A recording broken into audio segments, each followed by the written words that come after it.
Hi, and welcome to your Saturday Q&A marathon, where we talk macro, try to make sense of markets that really don't make any sense, but more importantly, answer your questions, which we're going to do today so we can become better investors. I'm your host, Steven Van Metre. Thanks for joining me on this holiday weekend for those of you in America, and let's get right into your questions. Still loving the show. Thanks for all the free education. Well, you're very welcome. I have another quick question for you, if I may. Sure.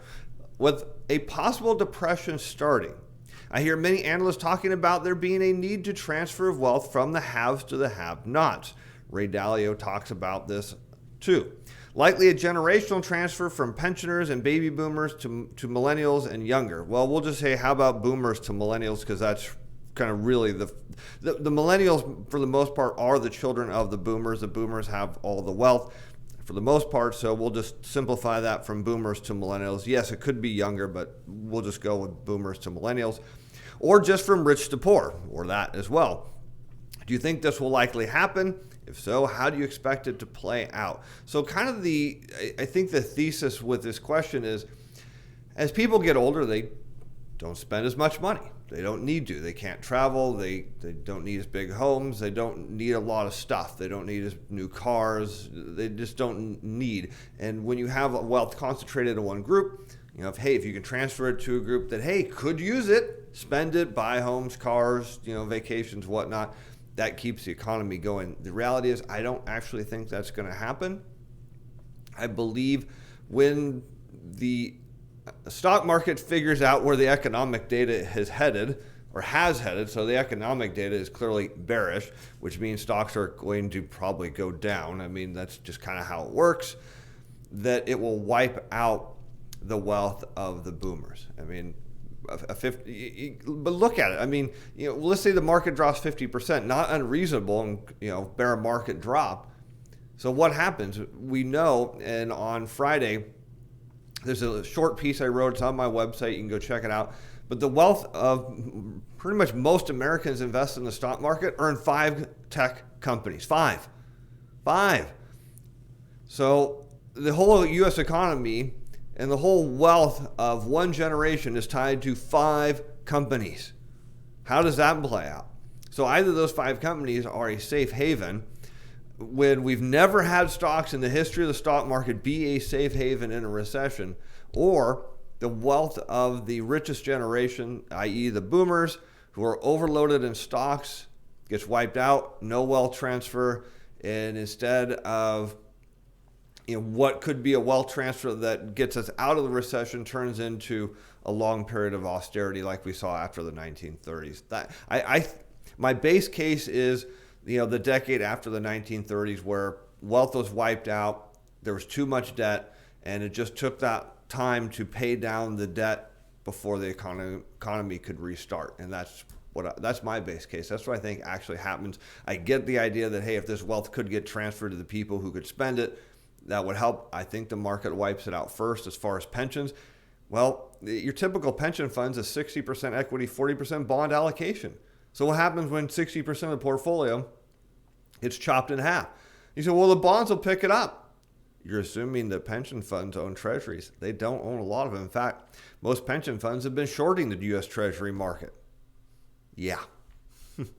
Not good. All right, on to the next. Hi, Steve. Love your show. Here's an idea for a new name for it. All right, let's try it. 00 Steven. Bonds, trades, and bonds. I kind of like that. I kind of like that a lot. I like to preface my questions by saying I find your show incredibly entertaining and educational. That's pretty nice of you. I appreciate that. I started learning about investing with The Intelligent Investor.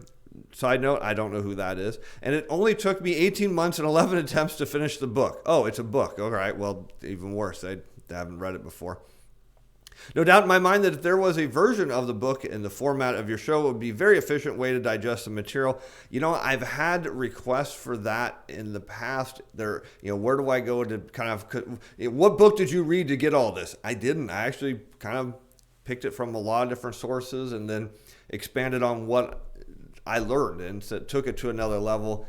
Maybe someday I'll write a book or get someone to write it for me. Who knows? Who knows what the future holds in the world of this show and macro. 3 quick questions. You mentioned you had an IT background. What does your history look like, and how did you progress into what you do now? What resources or books did you use along the way? All right, well, you're about to get the truth of how I did not intend to get into this business. So my father worked for IBM, and as a young boy, I had access to computers, probably maybe younger than most. And so I went into IT because I knew how to make them do things. Seemed like a logical fit. My friends and I wanted to learn how to do networking. No one would tell us, so we figured it out ourselves. So I learned how to do networking, and that became sort of my career. Now, how did I get into this business? Well, here is a true story. In fact, my wife who's listening may not even know the entire truth of this. She might know pieces of it, or, well, actually, given what's gone on with her, if she knew it, she doesn't actually remember it. And I'm not picking on her. It's just happened to be due to all the drugs that she had been on over the years to deal with her pain. It's kind of scrambled up her brain.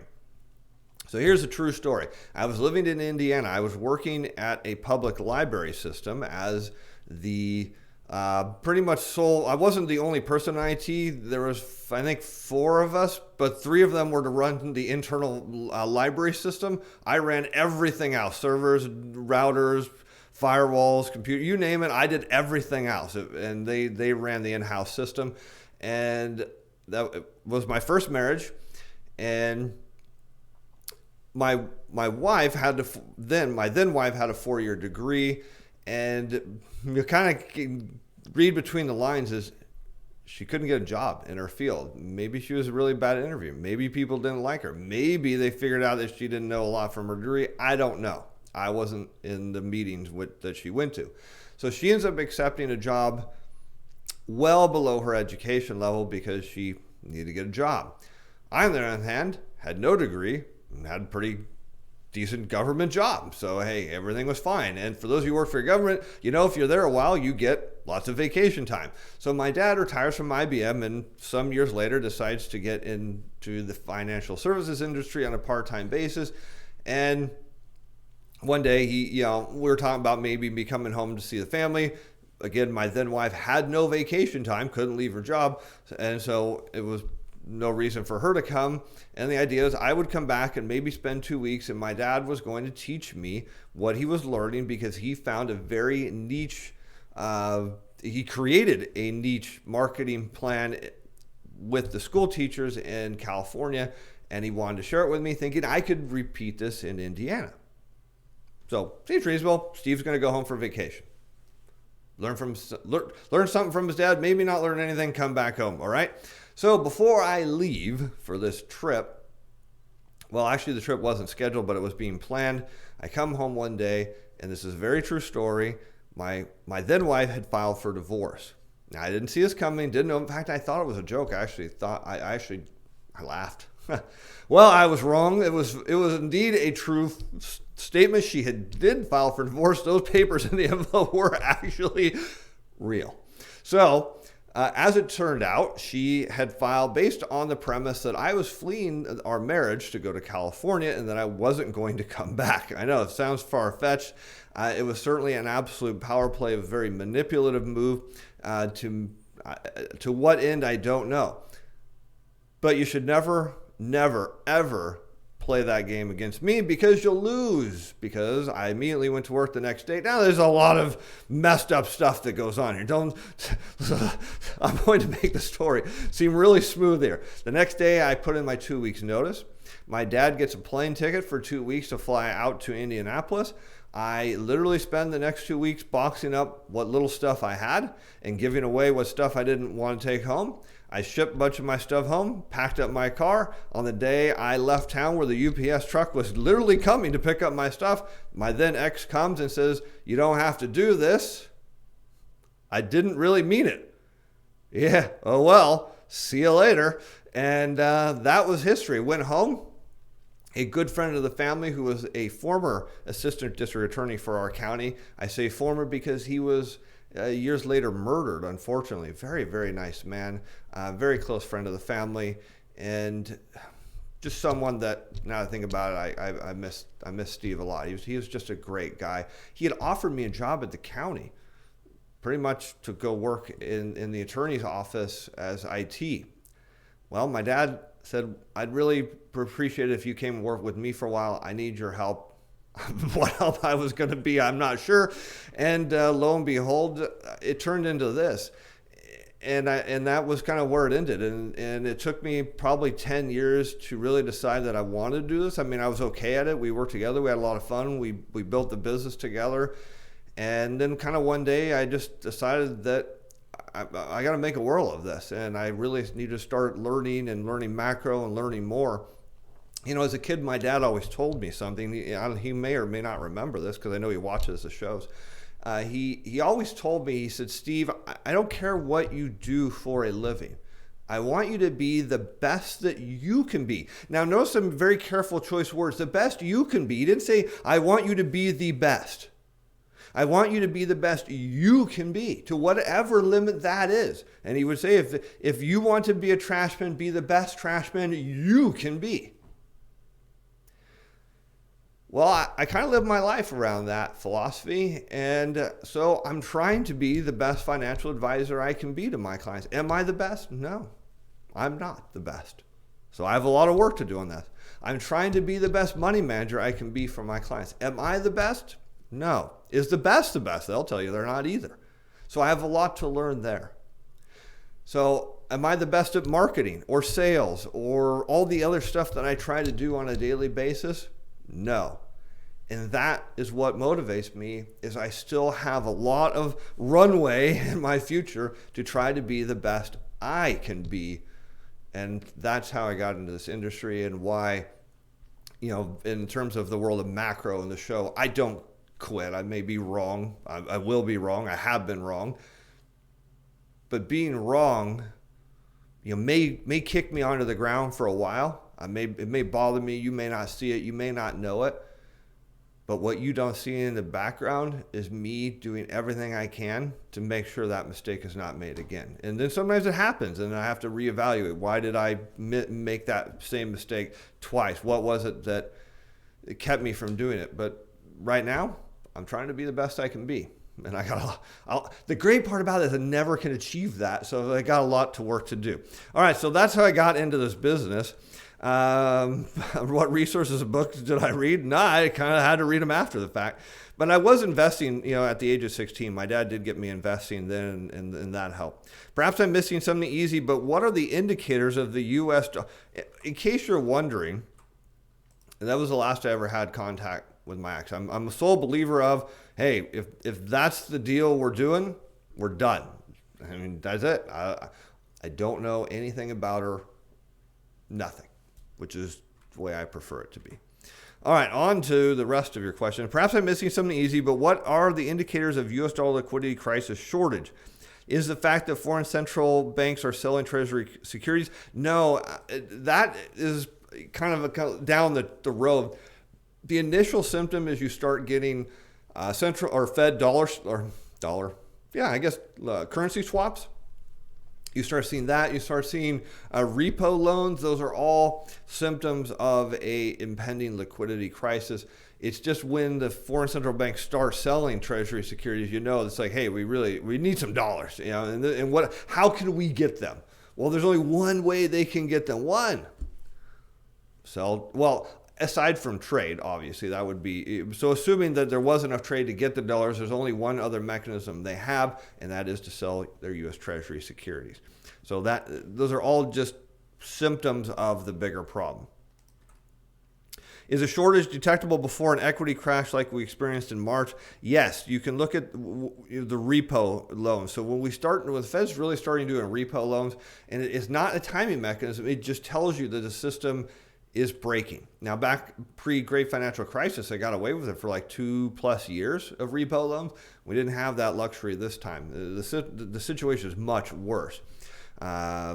But yeah, you can tell it's coming. You just really don't. There's no way to say, aha, that's when it's going to happen. I mean, you could say, oh, there's a big spike in repo loans. Okay, yeah, that would help, but it doesn't necessarily mean the system blows apart. What's the best argument against your macro thesis? Best wishes to you and your family. Stay safe. And we are, by staying home for the most part, doing nothing, which is fine. Thinking about macro. and the things I could be better at. And so what are the two biggest arguments against my view? And that would be rising interest rates. What would drive that? Not employment so much, but the credit. If I start seeing a big increase in borrowing from the consumer, that would be it. Or the Fed backing off their QE program. That would do it too. Those right now kind of what I would think. Thank you for answering my questions. You're welcome. You've got such a great visionary mind. Well, I'm not sure everyone agree with that, but I appreciate it. And an ability to look into the future. And my crystal ball's not that good, but I appreciate it. Apparently, Dominique has been working on an idea of establishing a central bank of central banks and on an alternative to the US dollar dominance in terms of a new reserve currency, a basket of currencies, as you suggest in your show. It looked like an attempt to give a healthier balance to the global economy. Perhaps it has been taken as a challenge to the existing order and the power of the Federal Reserve. Yeah, I thought the Bank of International Settlements, or BIS, already was a central bank of central banks. And my understanding is either they have or have a working model for a reserve currency made up of all the major currencies. So I don't know. Maybe I'm completely wrong about what the BIS does, but that is what I believe, I understand, has already happened. Let's see. Thank you for helping with the picture that there's no valid alternative to the US dollar, at least at the present, for all speculations to suggest into the dollar only lead to bad investment decision. Yeah, and this is something Chris Dart and I talked about on his show. It's a really simple math experiment. All right, let's pretend the dollar is no longer the world's reserve currency. So we need someone else to take that. So how about, say, the yen? In the Asian region, the yen is considered a reserve currency. So why not them? Well, they have to be a net importer. Do you think Japan can handle that? Nope, they're out. How about China? Are they set up to be a net importer? Well, no, they're not. Plus, are we really going to trust them as a country? No. So they're out. So how about Europe? Okay, hey, the euro, that could be it. Well, that means the Eurozone needs to be a net importer. So biggest consumption nation, biggest consumer base, the best demographics of poor demographics globally, the U.S. Would you agree the second wave of sell-off is not likely to take place before the election? No, I think it will take place before the election. Or the imbalances are such to an extent that even an upcoming election won't be able to delay the crash. Yeah, I would say that. I'll say that there will be a sell-off before the election. That's my opinion, what I expect to happen. And the imbalances are way extended, and an election won't be able to delay the crash. It's been a great learning experience for me at your channel. At least various notions have started to make sense. Cool. Great. Looking forward to your show and masterclasses. Well, awesome. Glad. Appreciate that. Our friend in Switzerland. Thank you for interpreting the COT data. However, I find it astonishing to see how the large speculators, the smart money, the large speculators are the dumb money, are on the wrong side if I understand you correctly. I'd rather expect the small investors to be on the wrong side, and they are too, but not the professionals. So simply follow the professionals doesn't work. It seems there is no general rule that can be deducted, applied to interpret the COT data. In the end, the experience that matters, recognizing old patterns, maybe a rule of thumb. Any ideas? All right. So the hot money or the speculative money and the retail is considered the dumb money. They move through the short swings of the market. The smart money is the macro side. They take the long view. So that's how you can interpret it. So when we look at the Hedgeopia website, which I have pulled up for another question coming, when we see the green, this is the dumb money. The smart money, so here's the 30-year bond. The dumb money is short the bond market. Can they be right for periods of time? Well, sure. Look, they were short here and interest rates rose, but they were soon on the wrong side of that trade. The smart money has been long on the speculative position, long since 2018, in mid-2018. They've been long since 2012. So yeah, you have to look at the COT data and understand who the smart money is and who the dumb money is. On that chart, the green is the dumb money. The smart is not represented. Hopefully that helps a little bit. All right, next. Hope you're okay, and thanks for the great videos. We are fine. 2 questions. What is your attitude towards TIPS, Treasury inflation protected securities? In your practice, do you use them as an investment vehicle? And if so, how? And if not, why not? Okay, full disclosure, I have never purchased them. and I currently do not own them in my personal accounts or with my client accounts, but I have absolute intention to own them in the future. So there you go. I do plan on using them. What is my attitude? Well, I think they're great when there are periods of rising inflation or inflation expectations. So yeah, I think they have their place. Your emergency plan gold, EM, implies there is a delay in the movement of gold and EM. Yes. Otherwise, you might as well just catch up with gold. Right. So emerging markets are not validating gold, and silver also is not validating gold. So the only thing that's validating gold is tips. Again, my belief is gold and tips go. Where's my arrow? Here. I'm bearish on those. We'll see if I'm right. Next up, thanks for answering my earlier questions. You're welcome. I really enjoying your videos and learning a lot. Pretty cool. Thank you. Just a general question. What time frame do you expect interest rates to bottom this year? All right, so that's a two-part answer. Yes, I do expect rates to have a bottom this year. I do not expect it to be the absolute bottom because rates do not absolutely bottom until after the recession is pretty much over. So I think this plays out just like 2008. I'll show you what we've looked at this tons of times, but since we're here, I expect to see, if I got the right chart, and I don't, there it is.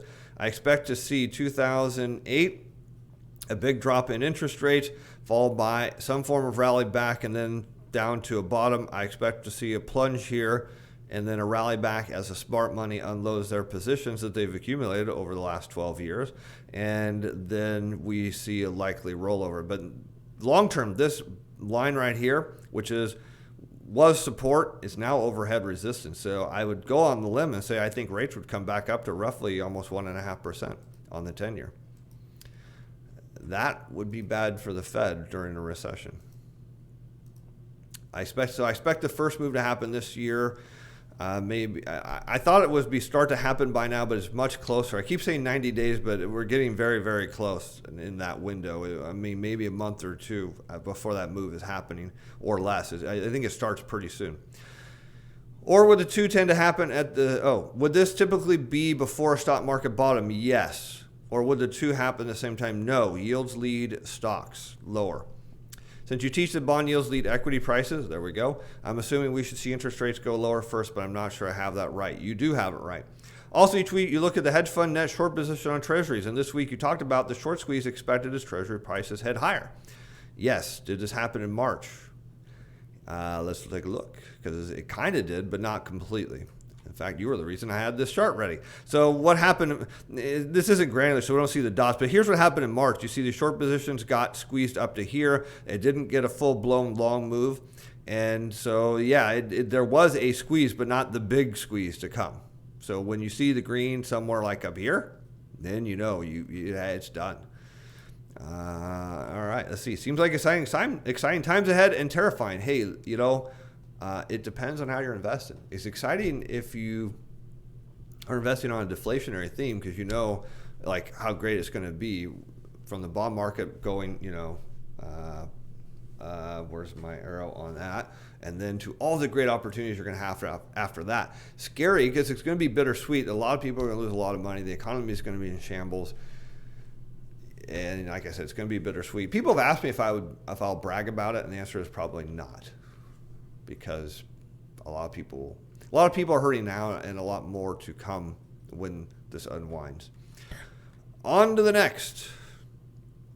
Steve, your videos are great and have truly changed my understanding of the markets. Wow, that's pretty cool. So you're making sense of markets that don't make any sense. I love it.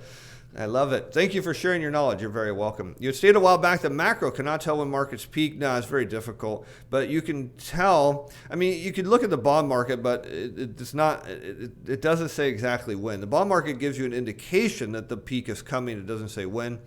But you can tell when markets bottom. In your video on 629, you indicated that one thing you're watching is hedge fund long positions on 30-year treasuries. As Fed squeeze out short position, increasing as long would indicate a bottom is occurring in treasury yields. I'll add that to your question here.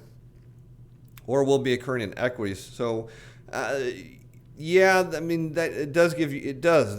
bottom in interest rates will lead to a bottom in stock prices. So what other indicators would be key for signaling equities? I've gone over this before, and I'm going to try to remember as many of them as possible. And I'll just say this: I won't get them all. And so in the future videos, I'm sure this will come up. I'll look for a bottom in, say, emerging markets, stocks, gold, mining stocks, gold, things like that would indicate, inflation-sensitive assets would certainly give me an indication. I would look for money coming out of institutional money funds. I'm going to look. So this we're going back in time. Getting in the Back to the Future, getting the time machine, going backwards. On Friday, you learned about the import-export. You can use that as a timing mechanism. You can use moving averages. Keep in mind, moving averages are lagging indicators. But hey, look, major market bottoms. You could buy within a 12-month period of a major market bottom. You're okay. So that's an indication. You can use momentum. Trading volume is a big one. So there's a number of them that you can kind of piece together. Will those same indicators be used to signal the equity market is underpriced and yields are at the bottom? Yeah, absolutely. As we can come out of recession or deflationary period, absolutely. Yeah, when you see interest rates bottom, so for example, as I mentioned earlier, if let's say yields get down on the 10-year to 0 or slightly negative, and then start shooting back up to 1.5, we'll put the prediction out now, and then I would expect some stocks to have a bottom and then come off of that. Now, will that be the absolute bottom of stocks like we saw after the great financial crisis, or will it follow a rollover and yields lower? I don't know, but we'll see. But yeah, yields are a great indicator. That's why in macro, if you're not staying in the bond market, you really can't be a macro investor, in my opinion. You got to know the bond market, and so many people just don't understand it. It's difficult because everybody's wrong about it. Thanks again for all you do to educate us, and hope you get that Porsche. All right, so, I don't know if I'm going to get it or not for sure. I'm not an impulse guy. So here's the thing that I didn't tell you is my current EV lease is up on December 31st. The Porsche bill the allocation isn't to build until January. I don't know if it gets built by then. If the factory, what if there's a second wave in Germany and the factory gets closed again? Don't know, and it gets delayed. So all I know is my current lease ends on December 31st. The build isn't scheduled for sometime in January. I put no money down. I have no financial commitment. The dealership has no financial commitment back to me. For all I know, someone will walk in with a big down payment. They'll give them my allocation. Don't know what will happen, but if I get it, I will let all of you know. So who knows? But it'll be fun if I do, and if I don't, it'll be okay. We can't take that bong money with us. That is for sure. The Bond Show is great, boss. Hey, thanks, my friend.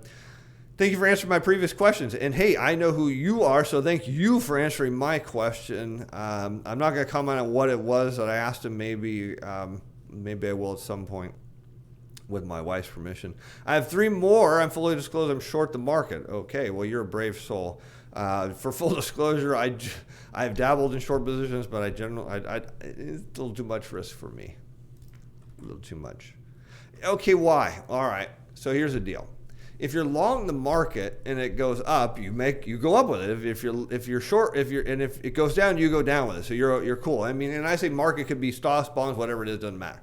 If you're short, right? So let's say you're short stocks and they go up 5%. Not only did you miss out on the 5% gain, but you were short and you lost 5%, so you're down 10. That's what makes shorting so dangerous. What is your opinion on technical analysis and its application? I love technical analysis. In fact, I do not believe that you can truly do macro without 2 things. 1, understanding the bond market, and 2, understanding technical analysis and looking at how the charts play out. And that's where we look at them, periodically during the week, especially the bond market, because the bond market is macro. And the charts tell us what's going on. The data tells us what should happen. Right? Okay, the data says that deflation is coming. What do the charts say as the market is going to do? Well, of course, we know the markets, based on the charts, are telling us that too, but that gives us that extra edge in a macro space. So I love technical analysis. Love it. Am I the foremost expert on it? Not even close. Do I have any intention on being the foremost expert? I don't. Look, some of the oldest chart guys that have been around in the business 40 years say, look, you put a bunch of chartists in a room, give them a chart, and you'll get, everyone will have a different opinion. So there you go. I've noticed a large number of swing day traders completely ignore valuations and trade specific chart patterns. Yeah, that's what traders do. There's even a filter for social media mentions in TOS.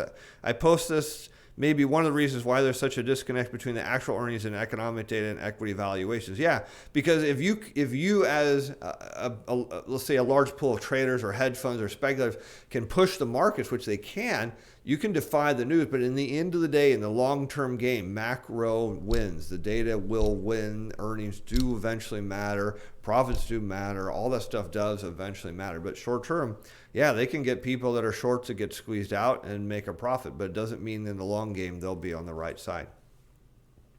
In a recent episode of this show, you shared your view on the potential for a vaccine and the lack of ability to scale it up for the population at large. I fully agree with you.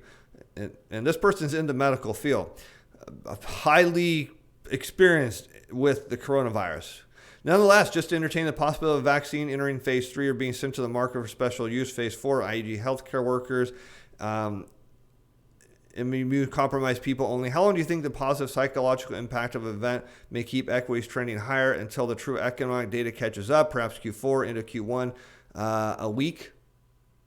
Look, a lot of businesses are failing, and restaurants are going to be one of the top businesses at failure. A lot of restaurants have closed, will not reopen, especially now in California, because we're closing them effectively again. So think about this. So let's say that you own a restaurant, your small family restaurant, maybe 1, 2, or 3 locations. You're hemorrhaging money left and right, and news of a vaccination comes out. Does that give you the hope, because you're going to fail and close your doors to say within a month? Does that mean that somehow that you scrape money together and somehow try to keep your doors open for, I don't know, maybe a year or more until that vaccine is proven to work and everyone's inoculated to the point where they can come back to your restaurant, or do you walk away? The problem is the economy is failing at a faster rate than a vaccine can fix, in my opinion. I'm so intrigued by a 10-year relationship to the SPX QQQ since the concept of money printing really took hold. Is there any discordant data or challenging data to this relationship? Yeah, there is. I've had a lot of questions about this. So let's start with this. There's no right or wrong way to look at this.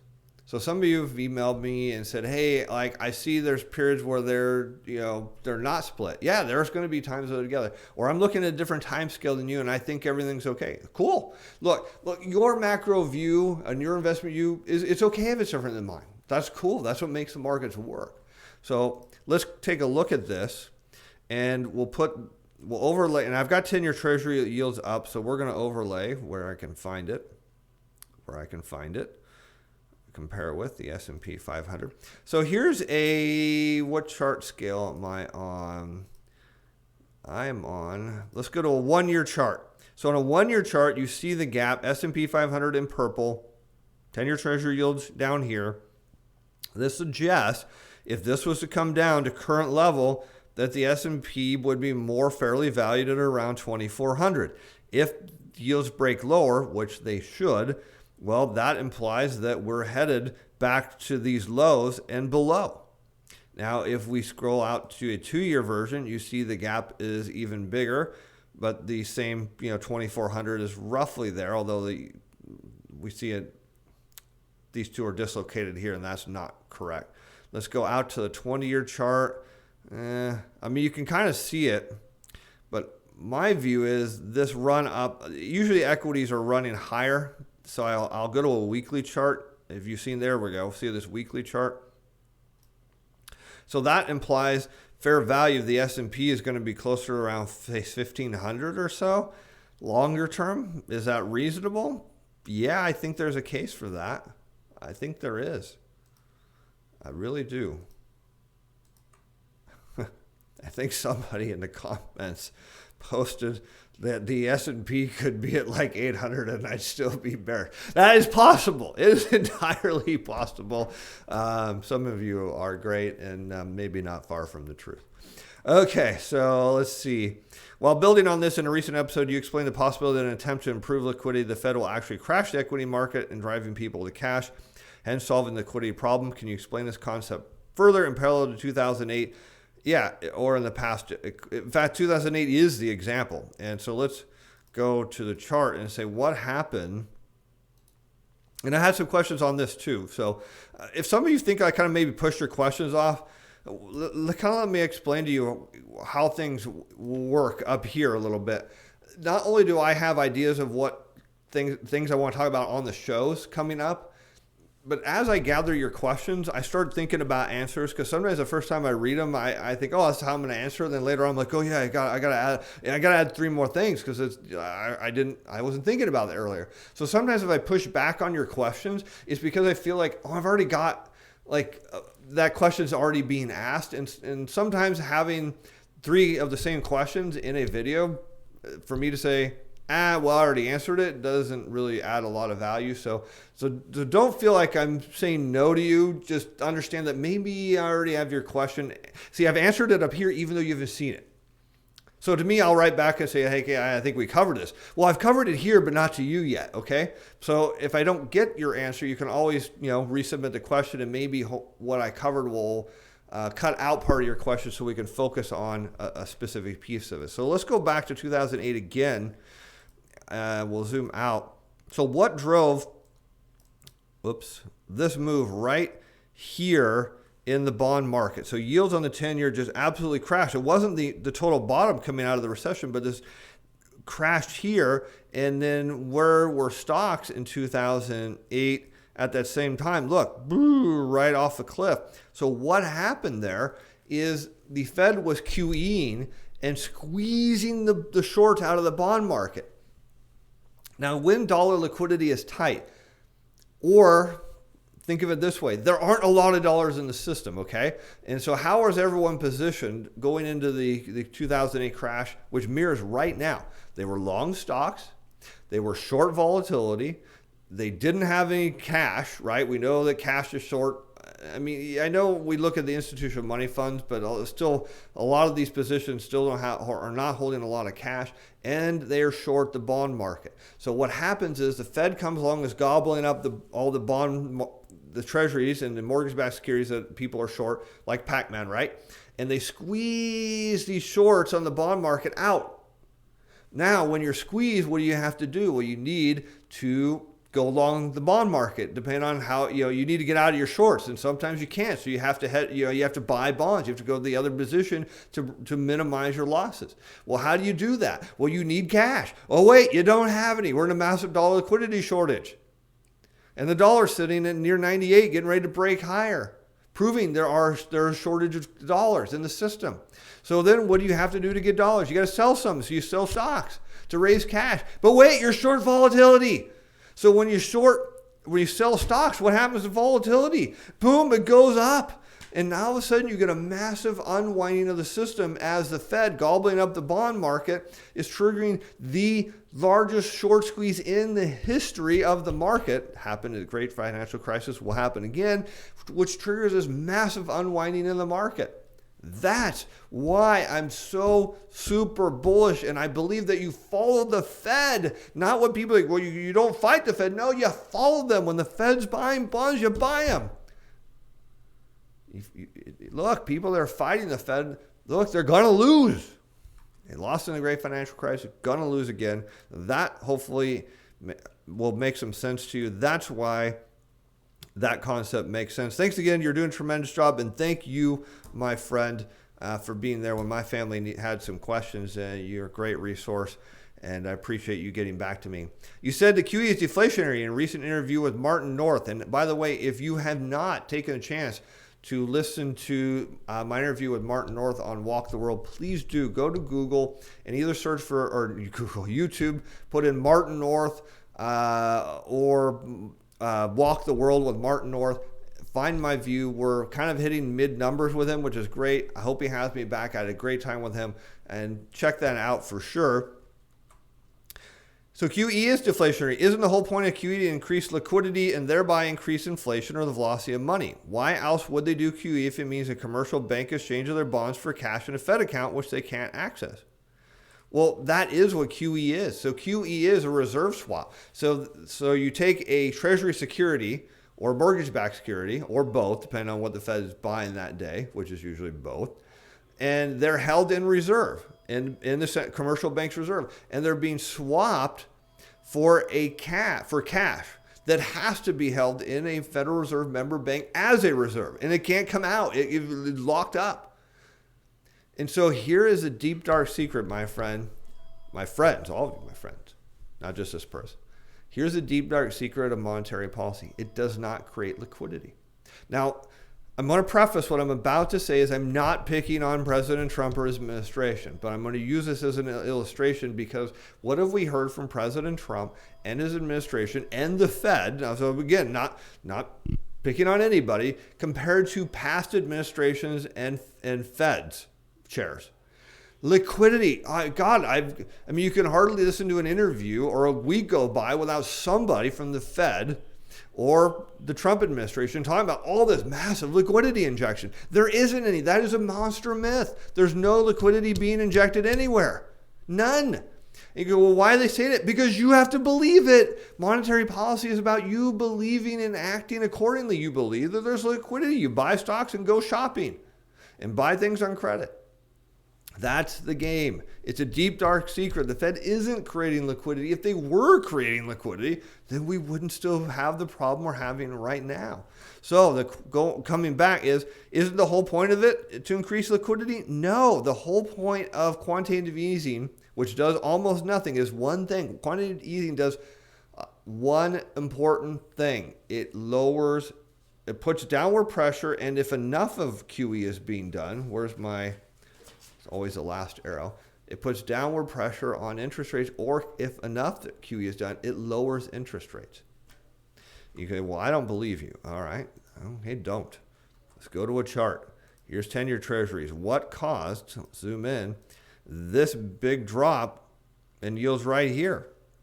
The Fed turned up the QE engine, remember? It went down. Oh, actually, they brought it down here. I'm sorry. So yields started to fall. Then we saw this big liquidity crisis, and then here comes the Fed, massive QE sucking up the bond market and dropped yields right back down. There's your evidence right there, and plus you can go back in the past and look. All QE does is put downward pressure or lower interest rates depending on how much they do. That's it. It does not create any liquidity. None.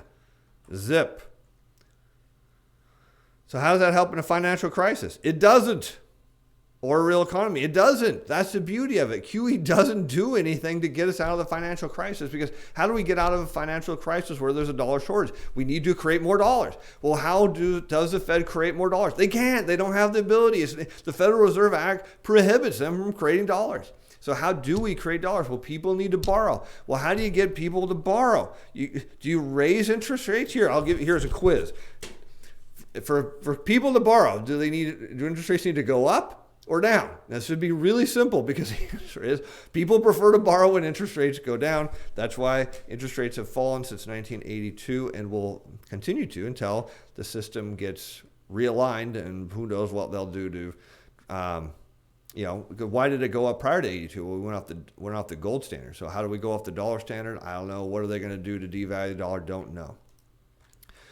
I think this is the last question. Yes. Okay. Hi, Steve. Been learning a huge amount from your show. Thanks for the content. And by the way, for all of you that are here from the Martin North channel from Walk the World, thank you for being here. Hope you enjoy, and hope you keep watching. I'm glad to have you. Really glad to have you. Hey, Steve. Been learning a lot. Huge amount from your show. Thanks for the content. You're welcome. I saw on your last video you thought Powell made a mistake by not doing enough QE, and I still do. I still don't think he's done enough. But couldn't currency swaps be done to alleviate some of the treasury selling you alluded to? Yeah, absolutely. But again, a currency swap is a loan, and it's not an indefinite loan. It's a short-term loan. So those have to be paid back. So that is the problem of why currency swaps don't fix the problem, because the Fed needs those dollars back. And if dollars aren't being created to get those dollars back, then the central bank's got to sell treasury securities.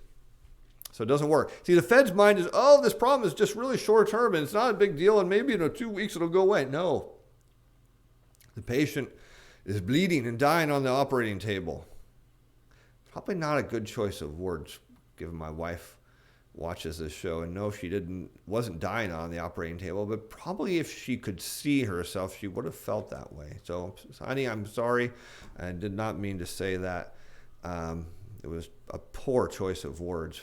Second question, I noticed in yesterday's video that you have a timeline for when stocks eventually retest or break through. Yeah, I have a range, and I thought it would start to happen by now. It hasn't.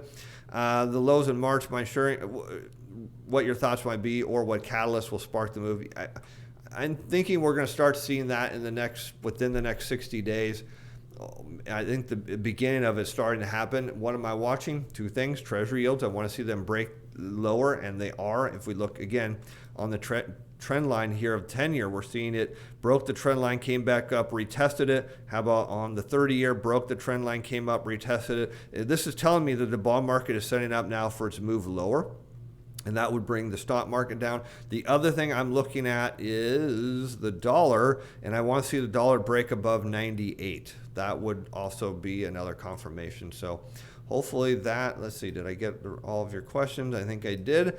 So again, if you have any questions, here's what you can do. You can email me, or you can send me a message on Facebook or LinkedIn. In the description below, you can click the read more, and it'll take you to my website. I do not take questions from the comment section, although sometimes I pop in. I try to and say hi and like your comments and make little comments to them, but I do not take questions from the comments. Please send me a message. There are some rules. One, I do, if it's not on Facebook or LinkedIn, please send me, if your email is BigDog44, it's cool, but at least tell me your name so I can write back, hey, so-and-so, instead of BigDog44. I like to personalize that. Number two, it has to be a question that I have an opinion on or can answer. And number three, I do not review other people's videos or research and comment on it at this time. Again, this is not a paid service. I really don't, I pretty much lose money making these videos. So maybe down the road, if that was my full-time gig and I had the time and resources to do it, we would, but today we don't. So with that, I hope you have a great weekend, and we'll be back on Monday to see what the markets are telling us. Who am I? Yes, I am Steve Van Metre. Bye now. The content of this video provides education information only, is not intended to provide investment or advice. It is not to be construed as a recommendation or solicitation of buyer security, financial product, instrument, or to participate in any trading strategy. This video was prepared by Steven Van Metre, our own personal capacity. The opinions expressed in the video that do not reflect the view of Atlas Financial Advising or Steven Van Metre Financial.